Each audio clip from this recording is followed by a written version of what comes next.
ಇಲ್ಲಿ ನೆರೆದಿರ್ತಕ್ಕಂಥ ರೈತ ಬಂದವರೇ, ಪತ್ರಿಕಾ ಮಾಧ್ಯಮದವರೇ, ಏನು ನಿನ್ನೆ ಒಂದು ನಡಿಬಾರದ ಘಟನೆ ನಡೀತು. ಅಧಿಕಾರಿಗಳ ಮೇಲೆ, ಅದು ಅವರು ಹೆಣ್ಮಕ್ಳುಗಳೇ, ಅವ್ರ ಮೇಲೆ ಇಲ್ಲಿ ಹೆಣ್ಮಕ್ಳುಗಳು ಕೆಲವರು ಬೇರೆ ಬೇರೆ ಸೇರಿ ನೀವು ಪರ್ಕೆನಲ್ಲಿ ಕಲ್ಲಲ್ಲಿ ಹೊಡಿತೀರಿ ಅಂದರೆ ಏನು ಅರ್ಥ, ಏನು ಕೊಡ್ತಿದ್ದೀರಿ ಅನ್ನೋ ಅರ್ಥ ಆಯ್ತಲ್ಲ. ಏನು ಕೊಡಿದ್ರಿ ನೀವು?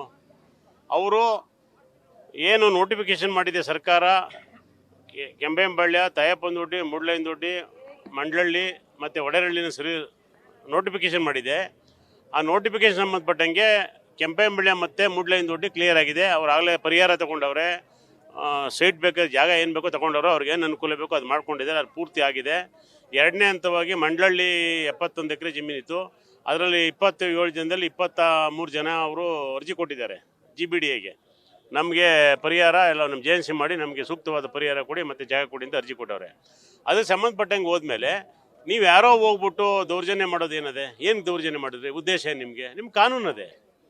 ಅಧಿಕಾರಿಗಳ ಮೇಲೆ ದೌರ್ಜನ್ಯ ಮಾಡಬೇಕು ಅಂತ ಅಂದರೆ ಅವ್ರು ಯಾರು ಜಮೀನುನವ್ರಿಗೆ ನಿಮಗೆ ದೌರ್ಜನ್ಯವಾಗಿ ಬಂದು ನಿಮ್ಮ ಸ್ಥಳಕ್ಕೆ ಬಂದು ನಿಮ್ಮದು ನೋಟಿಫಿಕೇಶನ್ ಮಾಡೋಕ್ಕೆ JMC ಮಾಡೋಕ್ಕೆ ಬಂದಾಗ ನೀವು ಗಲಾಟೆ ಮಾಡಿ. ನಾನು ಕೊಟ್ಟಿದ್ದೀನಿ ಅರ್ಜಿ, ನನ್ನ ಜಮೀನು, ನನ್ನ ಹಕ್ಕು, ನನಗೆ JMC ಮಾಡಿ ಅಂತ ನಾವು 16 ಜನ ಕೊಟ್ಟಿದ್ದೀವಿ. ನಮ್ಮದು ಮಾಡ್ತಾರೆ, ನಿಮ್ಮದಕ್ಕೆ ಬರಲಿವೆಲ್ಲ. ಇದು ಯಾವ ನ್ಯಾಯ ಇದು? ಏನು ನೀವು ಹೊಡಿತೀರ ಅಂತ ಅಂದರೆ ನೀವೇನೋ ಸರ್ಕಾರ ಅದೇ ಸರ್ಕಾರಕ್ಕೆ ಕೆಟ್ಟ ಹೆಸರು ಇರಬೇಕು ಅಂತ ಯಾರು ರಾಜಕೀಯದವ್ರದ್ದು ಯಾರ್ದೋ ಕುಮ್ಮಕ್ಕೆ ತೊಗೊಂಡು ನೀವು ಗಲಾಟೆ ಮಾಡ್ತೀರಾ ಅಂತ ಅಂದರೆ, ಇಲ್ಲಿ 20,000 ಜನ ರೈತರಿಗೆ ವಾಸ ಇರೋದು. ನೀವು 20,000 ಜನ ರೈತರಿಗೆ ನೀವು ಯಾರೋ 10 ಮನೆಯವರು 10 ಜನ ಹೋಗ್ಬಿಟ್ಟು ಗಲಾಟೆ ಮಾಡಿ ಹೊಡಿತಾರೆ ಅಂತಂದರೆ ಏನು ಅರ್ಥ ಅದಕ್ಕೆ? ಇಲ್ಲಿ JMC ಮಾಡಿದ್ರೆ ಗೊತ್ತಾಯ್ತಿಲ್ಲ ನಿಮ್ಗೆ ಯಾರು ಇಲ್ಲ ಏನು ಅಂತ. ಬೇಡ ಬಿಡಿ, ನಿಮಗೆ ಇಲ್ಲದವ್ರು JMC ಏನು ಮಾಡಿ ತಗೊಳ್ಳಲ್ಲ. ಅವರು ಅನುಕೂಲ ಬೇಕಾಗಿರತಕ್ಕಂಥವ್ರು JMC ತಗೋತಾರೆ. ಸರ್ಕಾರ ನೋಟಿಫಿಕೇಶನ್ ಮಾಡಬೇಕು. ರೈತರು ಭಾಳ ತೊಂದರೆ ಆಗಿದೆ. ಈಗ 13-15 ತಿಂಗಳಾಯ್ತು ಈಗ ನೋಟಿಫಿಕೇಶನ್ ಕೊರೋನಾಗಿ. ಈಗ ಸಾಕಷ್ಟು ರೈತರು ಸಾಲಗಳು ಮಾಡಿಕೊಂಡು ಅವರು ಇದರ ಒಂದು ಭಾಗದಲ್ಲಿ ನಾವು ಭಾಗಿಯಾಗಬೇಕು. ಒಳ್ಳೆ ಟೌನ್ಶಿಪ್ ಆಯ್ತದೆ, ಸರ್ಕಾರ ಒಳ್ಳೆ ಪ್ರಾಜೆಕ್ಟ್ ತಂದಿದೆ. ಇದು 20 ವರ್ಷದ ಕಾರ್ಯಕ್ರಮ ಇವತ್ತೊಂದಲ್ಲ. ಅವ್ರು ಯಾರೋ ದೊಡ್ಡ ಮನಸ್ಸು ಮಾಡ್ಬಿಟ್ಟು ಹೋಗ್ಬಿಟ್ರಲ್ಲ, ಹೈಟೆಕ್ AC ಕೂತ್ಕೊಂಡು ಹೇಳಿಕೆ ಕೊಡ್ತಾರೆ. ಅದು ಹೇಳಿಕೆ ಅಲ್ಲ. ಅವ್ರು ಮಾಡಿಬಿಟ್ಟು ಏನೇನು DLF ದುಡ್ಡು ಹಾಕ್ಸ್ಕೊಂಡು ಅವ್ರು ಇಷ್ಟ ಬಂದಂಗೆ ಮಾಡಿ ಎಲ್ಲ ಸರ್ಕಾರಗಳು ಇದ್ರ ಮೇಲೆ ಬರೀ ನಡವಳಿಕೆ ಮಾಡ್ಕೊಂಡು ಇದನ್ನು ಈ ಟೌನ್ಶಿಪ್ ಮಾಡಬೇಕು ಅನ್ನೋದೇ ಬಂದವ್ರೆ. ಇವಾಗ ಇದ್ದಕ್ಕಿದ್ದಂಗೆ ನೀವೇನೇನೋ ಹೇಳಿದ್ರಾಗಲ್ಲ. ಟೌನ್ಶಿಪ್ ಆಗಬೇಕು ಅಂತಾರೆ. ಇಲ್ಲಿ ರೈತರು ಭಾಳ ತೊಂದರೆ ಅವ್ರೆ. ಈ ಕಡೆ ಇಂಡಸ್ಟ್ರಿ, ಇಲ್ಲಿ 20,000 ಎಕರೆ ಅರವಳ್ಳಿ ಇಂಡಸ್ಟ್ರಿ ಆಗಿದೆ. ಈ ವ್ಯವಸ್ಥೆಯಲ್ಲಿ ರೈತರು ವ್ಯವಸಾಯ ಮಾಡೋಕ್ಕೆಲ್ಲ ಆಯ್ತದೆ. ಅಷ್ಟು ಈಗ ಅವ್ರು ಹೇಳ್ತಾರೆ ಸಣ್ಣ ರೈತ, ಇಲ್ಲೂ ಸಾಕಷ್ಟು ಸಣ್ಣ ರೈತರು 1/2 ಎಕರೆ 1 ಕುಂಟಿರಲ್ಲ ಅವ್ರು. ಇಲ್ಲಿ ನಮ್ಗೆ 1 ಕುಂಟೆ ಜಮೀನಿದೆ, ಸರ್ಕಾರ ಒಳ್ಳೆ ಇದು ಕೊಡ್ತದೆ. ಇಲ್ದೇ ಇರೋರವ್ರೆ ಸುಮಾರು 500 ಜನ ಸೈಟ್ ನಿವೇಶನ ಇಲ್ದಿರೋರವ್ರೆ, ಅವ್ರಿಗೆಲ್ಲ ನಿವೇಶನ ಕೊಡ್ತದೆ. ಇವ್ರಿಗೆ ಇದೆಲ್ಲ ತಡ್ಕೊಳಕ್ಕಾಯ್ತಲ್ಲ. ಯಾರ್ಯಾರಿಗೋ ಸೈಟ್ ಕೊಟ್ಬಿಡ್ತಾರೆ, ಯಾರ್ಯಾರಿಗೋ ಏನೇನು ಹೋಯ್ತು ಅಂತ. ದಯವಿಟ್ಟಲ್ಲ, ಇಲ್ಲಿ ಪರಿಶೀಲನೆ ಮಾಡಿ. ಇಲ್ಲಿ ವ್ಯವಸ್ಥೆ ಇನ್ನು ನೀವು ಪಿತೂರಿ ಮಾಡೋಕೆ ಹೋದ್ರಾಗಲ್ಲ. ಇಲ್ಲಿ ಬರ್ತಕ್ಕಂಥವ್ರಿಗೆ ನಮಗೆ ಉಳಿದಿರೋ ಎಲ್ಲ ಜಾಗನೂ ನೋಟಿಫಿಕೇಶನ್ ಆಗಬೇಕು. ಅದು ಸೂಕ್ತ ಭದ್ರತೆಯೊಂದಿಗೆ JMC ಆಗಬೇಕು. ಬೇರೆಯವ್ರಿಗೆ ಮಾಡಿಸ್ತಿರೋರಿಗೆ ಯಾರಿಗೂ ನಾವು ಬಲವಂತವಾಗಿ ಏನು ಕೇಳಕ್ಕೆ ಹೋಗಲ್ಲ. ಅವರು ಬಲವಂತಕ್ಕೆ ಹೋದಾಗ ನೀವು ಹೇಳಿ, ನಮ್ಮ ಜಮೀನು ಬಲವಂತವಾಗಿ ಮಾಡ್ತಾವ್ರೆ, ನಾವು ಒಪ್ತಾ ಇಲ್ಲ ಅಂತ ನಿಮ್ಗೆ ಇದು ಕೊಡಲಿ. ರಸ್ತೆ ತಡೆದಿರೋದು ನೆನ್ನೆ ಆಗಿರ್ತಕ್ಕಂಥ ದೌರ್ಜನ್ಯ. ಅಧಿಕಾರಿಗಳ ಮೇಲೆ ಪೊಲೀಸ್ನವರು ಸರಿಯಾಗಿ ರಕ್ಷಣೆ ಕೊಟ್ಟಿಲ್ಲ. ಪೊಲೀಸ್ನವ್ರಿಗೂ ಏಟ್ ಬೀಳ್ತವೆ ಅಂತಂದರೆ ಅದು ಯಾರೋ 100 ಜನ 50 ಜನ ಸೇರ್ಕೊಂಡು ಹಿಡಿತಾರೆ ಅಂದರೆ ಯಾವ ದೌರ್ಜನ್ಯ ಸರ್ ಇದು? ನೀವು ಏನು ದೌರ್ಜನ್ಯ ಅಂದರೆ ಇದು ರಾಜಕೀಯ ದೌರ್ಜನ್ಯ. ಏನಾರು ಮಾಡಿ ಸರ್ಕಾರಕ್ಕೆ ದೌರ್ಜನ್ಯ ಹೆಸರು ಕೆಟ್ಟ ಹೆಸರು ಇರಬೇಕು ಅಂತ. ಯಾರು ಮಾಡಿಸೋರು ಅಂತಂದ್ರೆ ಅವ್ರಿಗೆ ಗೊತ್ತು. ನೀವು ಗುಂಡ್ಲುಪೇಟೆಯಿಂದ ಬಸ್ ಬರ್ತದೆ, ಇದರಲ್ಲಿ ಬಸ್ ಬರ್ತದೆ ಅಂತಂದರೆ ನೀವು ಹಸು ಟವಲ್ ಹಾಕ್ಕೊಂಡು ಯಾರೋ ರೌಡಿಗಳು ಪುಡಾರಿಗಳು ಕಳಿಸಿ ದೌರ್ಜನ್ಯ ಮಾಡಿಸ್ತಾರೆ ಅಂದರೆ ಏನು ಅರ್ಥ? ಈಗ ಯಾರು ಮಾಡಿಸ್ತಾರೋ, ಯಾರು ಪಿತಾಮ? ಈಗ ರಾಜಕೀಯ ಇರೋದು BJP JDS ಹೊರ್ತಾ. ಮತ್ತೆ ಅವ್ರ ಹೆಸರು ಹೇಳಿ ಸಾಕಾಯ್ತು. ಅವ್ರೇನು ಗೊತ್ತು? ಅವ್ರು 1000 ಸುಳ್ಳು ಹೇಳಿದ್ರು ನಿಜ ಹೋಯ್ತು. ಅವರು ಬರೀ ಸುಳ್ಳನ್ನು ಹೇಳಿ ನಿಜ ಮಾಡ್ತಾರೆ.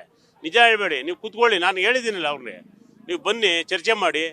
ರೈತರು ನಾವು ನಿಮ್ಮ ರೈತರೇ, ಎಲ್ಲ ನಿಮ್ಗೆ ಕೆಲಸ ಮಾಡಿರೋ ಇಲ್ಲಿರೋ, ನಿಮಗೋಸ್ಕರ ತ್ಯಾಗ ಮಾಡಿ, ನಿಮಗೋಸ್ಕರ ಬಲಿದಾನ ಮಾಡಿ ಓಟ್ ಕೊಟ್ಟವ್ರು ಅಂಥವ್ರು ಇರೋರು ಇಲ್ಲಿ. ನೀವು ಅವ್ರ ರೈತರು ನೀವು ಚರ್ಚೆ ಮಾಡಬೇಕು. ನಾವು ಕರೆದ ಹೋದ್ ನೀವು ಬರಲಿಲ್ಲ. ಈಗ ನೀವು ಕರೀರಿ, ನೀವು ರೈತರನ್ನೆಲ್ಲ ಕೂತ್ಕೊಂಡು ಚರ್ಚೆ ಮಾಡಿ ಏನಾಗಿದೆ ಅಂತ.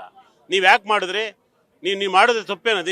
ನೀವು ಮಾಡೋ ತಪ್ಪನ್ನು ಒಪ್ಕೊಳ್ಳಿ. ನಾವು ಮಾಡೋದು ಹೌದು, ಆ ರೈತರಿಗೆ ನಾನು ಅನ್ಯಾಯ ಮಾಡಿದ್ದೀನಿ, ರೆಡ್ ಝೋನ್ ಮಾಡ್ಬಿಟ್ರಂತೆ, ರೈತ ಯಾರು ಮಾಡ್ಕೊಳ್ಳುತ್ತೇನೆ. ನೀವು ರೆಡ್ ಝೋನ್ ಮಾಡಿದ್ಮೇಲೆ 2,500 ಎಕರೆ ಮಾರಿರೋದು. ಅದು ಏನು ರೇಟ್ಗೆ? ಕಡಿಮೆ ರೇಟ್ಗೆ. ಯಾಕೆ ಅಂತ ಇಲ್ಲಿ ಡೆವಲಪ್ ಆಗಲ್ಲ. ಅವ್ರು ಕೊಟ್ಟ ರೇಟು ತಗೋಬೇಕು ಜನ. ಈ ಥರ ಭಾಳ ಅನ್ಯಾಯ ಆಗಿದೆ. ಇದು ನೆನ್ನೆ ಆಗಿರ್ತಕ್ಕಂಥದ್ದನ್ನು ಖಂಡಿಸಿ ಇದನ್ನು ನಾವು ಪ್ರತಿಭಟನೆ ಮಾಡಿದ್ದೀವಿ. ಬೇಗ ನಮಗೆ ಸಿಕ್ಕುವ ನೋಟಿಫಿಕೇಶನ್ ಆಗಬೇಕು. ಇಲ್ಲಿ ರೈತರಿಗೆ ಪರಿಹಾರ ಬೇಗ ಕೊಡಬೇಕು. ಇಲ್ಲ ಅಂತಂದರೆ ಬೇರೆ ಥರಕ್ಕೆ ನಾವು ಹೋರಾಟಕ್ಕೆ ಇಳಿಬೇಕಾಯ್ತದೆ. ಇಷ್ಟು ಹೇಳಿ ನಾನು ಮಾತು ಮುಗಿಸ್ತೀನಿ. ನಾವು ಪ್ರತಿಭಟಿಸುತ್ತಾ ಖಂಡಿಸುತ್ತಾ ಅನ್ನದಾತರು ಅಂದರೆ ಸರ್ವೇ ಸಾಮಾನ್ಯವಾಗಿ ನಾವು ಯಾರನ್ನಾರು ಕರೆದಿ ಅನ್ನ ಹಾಕುವಂಥ ಪದ್ಧತಿ ನಮ್ಮಲ್ಲಿ ರೈತ ಕುಟುಂಬದಲ್ಲಿ ಇರೋದು. ಆದರೆ ನಾವು ಯಾರನ್ನೂ ಹೊಡೆದು ಕಳಿಸಿ ಆ ಪದ್ಧತಿ ಯಾರಿಗೂ ರೈತರಿಗೆ ಇರಲಿಲ್ಲ. ಅದನ್ನು ತೋರಿಸಿದ್ರು. ರೈತ ಅನ್ನೋ ಒಂದು ಹೆಸರಿಗೆ ಕಳಂಕನ ಬರೋ ರೀತಿಯಲ್ಲಿ ನೆನೆ ನಡ್ಕೊಂಡಿದ್ದಾರೆ. ಆ ಹೆಣ್ಮಕ್ಳನ್ನ ಕರೆದು ಹೇಳ್ಬೋದಾಯ್ತು, ಸರ್ವೆ ಮಾಡಬೇಡ್ರಮ್ಮ, ಸರ್ವೆ ಮಾಡಬೇಡ್ರಿ, ನಮ್ಮ ಜಮೀನು ಸರ್ವೆ ಮಾಡಬೇಡ್ರಿ ನೀವು ಅಂದಿರು. ಸತ್ಯವಾಗೂ ನೀವು ಸೈಡಿಗೆ ಬಂದು ನಿಂತು ಕೂತ್ಕೋತಾ ಇದ್ರು ಅವರು, ಇಲ್ಲ ಹೊರಗಡೆ ಬಂದು ಕೂತ್ಕೋತಾ ಇದ್ರು. ಆ ಹೆಣ್ಮಕ್ಳಿಗೆ, ಆ ವಿದ್ಯಾವಂತ ಹೆಣ್ಮಕ್ಳಿಗೆ ಹೊಡಿತಾರೆ ಅಂತ ಏನು ಅರ್ಥ?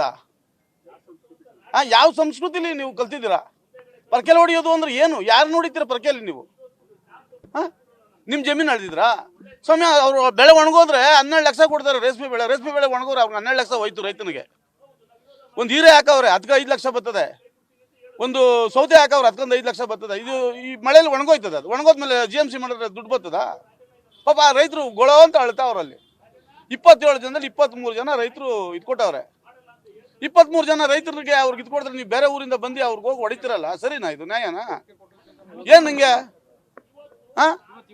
ದೇವದ ಬೈಲ್ ಭಗವದ್ಗೀತೆ ಹೇಳ್ದಂಗೆ ಹೇಳ್ತಿರಲ್ಲ, ಹೆಂಗೆ ಕುಮಾರಸ್ವಾಮಿ ಅವರು? ಹೆಂಗೆ ಭಗವದ್ಗೀತೆ ಹೇಳ್ತೀರ ನೀವು ಬಾಯಿಲಿ? ನೀವು ಮಾಡಿರೋ ಸ್ವಾಮಿ 20 ವರ್ಷದಲ್ಲಿ ಮಾಡಿರೋದು. ಬುದ್ಧನ ಬಾಯಿಲಿ ಭಗವದ್ಗೀತೆ ಹೇಳ್ತೀರಾ ಕುಂತ್ಕೊಂಡಲ್ಲಿ ನೀವು? ನಾನೇನು ಮಾಡಿದ್ದೆ, ಯಾಕಾಯ್ತು ಇದು ಅನ್ನೋದು ನೀವು ನಿಮ್ಮ ಮನಸ್ಸಿನ ಯೋಚನೆ ಮಾಡ್ಕೊಂಡು ಮಾತಾಡ್ರಿ. ಯಾಕಾಯ್ತು? ರೈತರು ಇವತ್ತು ಯಾವ ಪರಿಸ್ಥಿತಿಗೆ ಹೋಗವ್ರಲ್ಲಿ? ವ್ಯವಸಾಯ ಮಾಡಿದ್ರ ಜಮೀನು ಎಷ್ಟು ಕಳ್ಕೊಂಡು 3500 ಎಕರೆ ಜಮೀನು ಮಾರಾಟ ಮಾಡೋರು ಸ್ವಾಮಿ. 7600 ಎಕರೆ 3500 ಎಕರೆ ಮಾರಾಟ ಮಾಡಿ ಮುಂದೊಂದು ದಿನ ರೈತರ ಜಮೀನು ಇರಲ್ಲ. ನೀವೇನೋ ಮಾಡಿ ಈ ನಿರ್ಧಾರ ನೀವು ಕೈ ತಗೊಂಡ್ರೆ ಅವ್ರ ಮರಣಶಾಸನ ನೀವೇ ಬರೀತೀರಾ, ಸತ್ವಾಗೂ ಬರೀತೀರಾ, ತಿಳ್ಕೊಂಡಿರಿ. ರೈತ ಯಾವತ್ತು ಇದು ಪ್ರೇರಣೆಯಿಂದ ಮಾಡಿರೋಂಥ ಗಲಾಟೆ ಇದು. ಯಾರು ಅವ್ರಾಗ ರೈತರು ಯಾರು ಇಷ್ಟೊಂದು ದೌರ್ಜನ್ಯ ನಡ್ಕೊಳ್ಳಲ್ಲ ನಮ್ಮಲ್ಲಿ. ನಮ್ಮ ರೈತರು ರಸ್ತೆ ತಡೆ ಮಾಡಿರೋ ಉದ್ದೇಶ ನಮ್ಗೆ ಬೇಗ GMC ನೋಟಿಫಿಕೇಶನ್ ಮಾಡಿ ನಮ್ಗೆ ರೈತರಿಗೆ ಬೆಳೆಗಳೆಲ್ಲ ಒಣಗೋಯ್ತಾವೆ ಸ್ವಾಮಿ. ಅದಕ್ಕೆ 12 ಲಕ್ಷ 5 ಲಕ್ಷ ದುಡ್ಡು ಬರ್ತದೆ. ಅದಕ್ಕೆ ನೆನ್ನೆ ಹೊಡೆದಿರೋದಕ್ಕೆ ಮತ್ತೆ ಹೊಡೆದಿರೋನ್ನ ಖಂಡಿಸಿ ಆ ರೈತರ ಮಕ್ಕಳೇ ಸ್ವಾಮಿ. ಅವರು ಓದಿರೋರು ಯಾರು ಅಲ್ಲ, ಬೇರೆಯವರಲ್ಲ, ರೈತರ ಮಕ್ಕಳೇ. ಯಾರು ಬೇರೆಯವ್ರು? ಅವ್ರನ್ನ ಹೊಡೆಯೋದು ಅಂದ್ರೆ ಏನು? ಪರ್ಕೆಲ್ ಹೊಡೆಯೋದು ಅಂದ್ರೆ ಅರ್ಥ ಏನು? ನಿಮ್ಮನ್ನ ಏನಾರು ಹೊಡೆದ್ರೆ ನೀವು ಸುಮ್ಮನೆ ಕುತ್ಕೊಂಡ್ಬಿಡ್ತಿದ್ರಾ? ಇದು ದೌರ್ಜನ್ಯ ಅಲ್ವಾ? ಮಾಧ್ಯಮದವ್ರು ಹೇಳಿ, ನಿಮ್ಮ ಮಾಧ್ಯಮದವ್ರಿಗೆ ಯಾರ್ಯಾರು ಏಟ್ ಬಿದ್ರೆ ಏನಾಗಬಹುದು? ಮಾಧ್ಯಮದವ್ರಿಗೆ ಹೊಡಿತಾ ಇದ್ರು ಬೇಕಾರೆ. ನಿಜವಾಗ್ಲೂ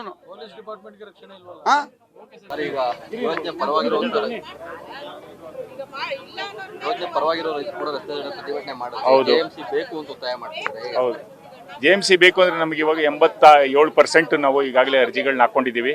ನಮಗೆ JMC ಮಾಡಿ ಅಂತ ನಮ್ಮ ಅಭಿವೃದ್ಧಿಗೋಸ್ಕರ ನಾವು ಜಮೀನುಗಳನ್ನ ಕೊಡ್ತಾ ಇರೋದು ಭೂಸ್ವಾಧೀನ ಪ್ರಕ್ರಿಯೆಗೆ. 2006ರಿಂದ ಇವತ್ತಿನವರೆಗೂ 20 ವರ್ಷದಿಂದ ನಾವು ಪಾಪದ ಕೂಪದಲ್ಲಿ ಒದ್ದಾಡ್ತಾ ಇದ್ದೀವಿ. ಇವತ್ತು ನಮಗೇನೋ ಒಂದು ಮುಕ್ತಿ ಸಿಗ್ತಾ ಇದೆ. ಸರ್ಕಾರ ಯಾವುದೇ ಇರಲಿ, ಈ ಪಕ್ಷ ಆ ಪಕ್ಷ ಅಂತಲ್ಲ, ತುಂಬ ಚೆನ್ನಾಗಿ ಪ್ರಾಜೆಕ್ಟ್ ಮಾಡ್ತಿದ್ದಾರೆ. ಆ ಪ್ರಾಜೆಕ್ಟ್ ಬಗ್ಗೆ ವಿಶದವಾಗಿ ತಿಳ್ಕೊಂಡಿದ್ದೀವಿ. ಮತ್ತು ನಾವು ರೈತರೆಲ್ಲ ಶೇರಿಂಗ್ ಹೋಗ್ತಾ ಇದ್ದೀವಿ. ತುಂಬ ಚೆನ್ನಾಗಿದೆ ಪ್ರಾಜೆಕ್ಟು. ಇಲ್ಲಿ ಕರಕುಶಲ ತರಬೇತಿ ಕೇಂದ್ರಗಳನ್ನು ಕೂಡ ಮಾಡ್ತಾ ಇದ್ದಾರೆ. ಇಲ್ಲಿ ಯಾವುದೇ ಒಂದು ಕುಟುಂಬದಲ್ಲಿ ಇರೋ ಮಕ್ಕಳುಗಳಿಗೆ ಎಜುಕೇಷನ್ ಏನು ಮಾಡ್ಕೊಂಡಿದ್ದಾರೆ ಅವ್ರವ್ರ ಎಜುಕೇಷನ್ ತಕ್ಕನಾಗಿ ಜಾಬ್ಗಳು ಸಿಗ್ತವೆ. ಆ ಒಂದು ಭರವಸೆನೂ ನಮ್ಗೆ ಸಿಕ್ಕಿದೆ. ಇವನ್ ಬಾಂಡಲ್ ಕೂಡ ಅದನ್ನು ಮೆನ್ಷನ್ ಮಾಡಿ ನಮಗೆ ಕೊಡ್ತಾರೆ. ನಮಗೆ ಇದೇ ಜಾಬ್ಗಳು ಅವರವರ ಎಜುಕೇಷನ್ ತಕ್ಕನಾಗಿ ನಮ್ಗೆ ಜಾಬ್ಗಳು ಕೂಡ ಕೊಡ್ತೀವಿ ಅಂತ ಹೇಳಿದ್ದಾರೆ. ನಾವು ಶೇರಿಂಗ್ ಹೋಗ್ಬೇಕಾದ್ರೆ ಇವತ್ತು ನಮಗೆ ಈ 1 ಎಕರೆ ಭೂಮಿಗೆ 2.25 ಕೋಟಿ 2.25 ಕೋಟಿ ಇವತ್ತು ಒಂದು ದೊಡ್ಡದಲ್ಲ. ನಮಗೆ ಶೇರಿಂಗ್ ಹೋದಾಗ ರೈತರುಗಳಿಗೆ ತುಂಬ ದೊಡ್ಡದಾಗಿ ಸೈಟ್ಗಳು ಉಳ್ಕೊತವೆ. ನಮ್ಗೆ ಇನ್ನು 5ರಿಂದ 6 ವರ್ಷಕ್ಕೆ ಈ 1 ಎಕರೆ ಸೈಟ್ನಲ್ಲಿ ಒಂದು 15ರಿಂದ 20 ಕೋಟಿ ರೂಪಾಯಿ ನಮ್ಗಿದು. ನಮ್ಮ ಮಕ್ಕಳುಗಳಿಗೆ ಯಾಕೆ ಭವಿಷ್ಯಕ್ಕೆ ಇದು ಬೇಕು ಅಂತ ಅಂದರೆ, ಯಾರು ವ್ಯವಸಾಯ ಮಾಡೋರು ಮುಂದೆ ಕಡಿಮೆ ಆಗ್ತಾ ಇದ್ದಾರೆ. ಇಲ್ಲಿ ಯಾವುದು ದವಸ ಧಾನ್ಯಗಳನ್ನ ಬೆಳ್ಕೊಂಡೇನು ತಿಂತಾ ಇಲ್ಲ. ನಾವು ವಾಣಿಜ್ಯ ಬೆಳೆ ಅಂತ ನಾವು ರೇಷ್ಮೆ ಒಂದು ಬೆಳೀತಾ ಇದ್ವಿ. ಅದು ಬಿಟ್ಟರೆ ಹಾಲು, ಡೈರಿ ಮತ್ತು ಮಿಲ್ಕ್ ಆ್ಯಂಡ್ ಸಿಲ್ಕ್ ಇದೆರಡು ಬಿಟ್ಟರೆ ಬೇರೆ ಯಾವುದೂ ಮಾಡ್ತಿರ್ಲಿಲ್ಲ. ಇವತ್ತು ನಮ್ಗೆ ಯಾಕೆ ಬೇಕು ಅಂದ್ರೆ, ಒಂದು ವಯೋಮಾನದ್ದು 60ರಿಂದ 70 ವರ್ಷದ ವಯೋಮಾನದವ್ರು ಅಷ್ಟೇ ವ್ಯವಸಾಯ ಮಾಡೋಕ್ಕೆ ಉಳ್ಕೊಂಡಿರೋರು. ಎಲ್ಲ ಸಿಟಿಗೆ ಮಕ್ಕಳು ಹೋಗ್ತಿದ್ದಾರೆ ಆಚೆ. ಹೋದನೇ ವರ್ಷ 1000 ಓಟ್ ಇದ್ರೆ ಈ ವರ್ಷ ಆಗಲೇ ನಮ್ಗೆ 800 ಓಟ್ ಬಂದು ನಿಂತೈತೆ. ಯಾವುದೇ ಜನಸಂಖ್ಯೆ ಹೆಚ್ಚುತ್ತಾ ಇಲ್ಲ ನಮಗೆ. ಸಿಟಿ ಅಕ್ಕಪಕ್ಕದಲ್ಲೇ ಇರೋದ್ರಿಂದ ಮೊದಲಿಗೆ 2006ರಲ್ಲಿ 30 ಕಿಲೋಮೀಟರ್ ಇಲ್ಲೇ ಇದ್ವಿ ನಾವು ಬೆಂಗಳೂರು ಸಿಟಿಗೆ. ಇವತ್ತು ನಮ್ಮದು ವಿರೋಧ ಮಾಡಿರೋ ಉದ್ದೇಶ ಅಂದ್ರೆ ನಾವು ವಿರೋಧ ಮಾಡಿಲ್ಲ, ನಾವು ಪರವಾಗಿ ಇದ್ದೀವಿ. ರೈತರುಗಳು ಅವ್ರವ್ರ ಭೂಮಿನ ಅವ್ರವ್ರು ಅಳಿಸ್ಕೊಂಡು ಇದು ಮಾಡ್ಕೊಳ್ಳೋಕ್ಕೆ, ಅವರು ಬದುಕಕ್ಕೆ ಅವಕಾಶ ಮಾಡಿಕೊಡ್ಬೇಕು. ಇದಕ್ಕೆ ಪೊಲೀಸ್ನವರು ಪಾಪ ಅವ್ರಿಗೇನು ಹೈಯರ್ ಅಧಿಕಾರಿಗಳಿಂದ ನಾವು ಅವ್ರಿಗೆ ಪರ್ಮಿಷನ್ ಬಂದಿತ್ತೋ ಇಲ್ವೋ ಗೊತ್ತಿಲ್ಲ. ಅವ್ರ ಎದುರುಗಡೆನೇ ಪರ್ಕೆನಲ್ಲಿ ದೊಣ್ಣೆನಲ್ಲೆಲ್ಲ ಓಡಾಡ್ಸ್ಕೊಂಡು ಹೊಡೆದವ್ರೆ. ಮಧ್ಯದಲ್ಲಿ ಕಲ್ಲಲ್ಲೂ ಕೂಡ ಹೊಡೆದವ್ರೆ. ಇದು ಪೊಲೀಸ್ನವ್ರಿಗೆ ಇನ್ಸ್ಪೆಕ್ಟರ್ಗಳಿಗೆಲ್ಲ ಏಟಾಗೈತೆ. ಅಧಿಕಾರಿಗಳಿಗೆ ಮತ್ತು ಹೆಣ್ಮಕ್ಳುಗಳು ಕೂಡ PWD ಇಂಜಿನಿಯರ್ಸ್ಗಳಿಗೆ ಅವ್ರಿಗೂ ಕೂಡ ಹೊಡೆದಿದ್ದಾರೆ ಏಕಾಏಕಿ.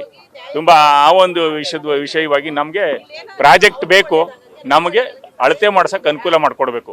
ಆ ಒಂದು ಉದ್ದೇಶ ನಮಗೆ, ಬೇರೆದೇನೂ ಅಲ್ಲ. ಯಾರ ಮೇಲೆ ಯಾರು ಅಲ್ಲ, ಎಲ್ಲರೂ ರೈತರೇ. ಬಾಲಕೃಷ್ಣ ಅಂತ. ನ್ಯೂಸ್ ಫಸ್ಟ್ ನಿರ್ಭೀತಿಯಿಂದ ನಿಮ್ಮ ಪರವಾಗಿ.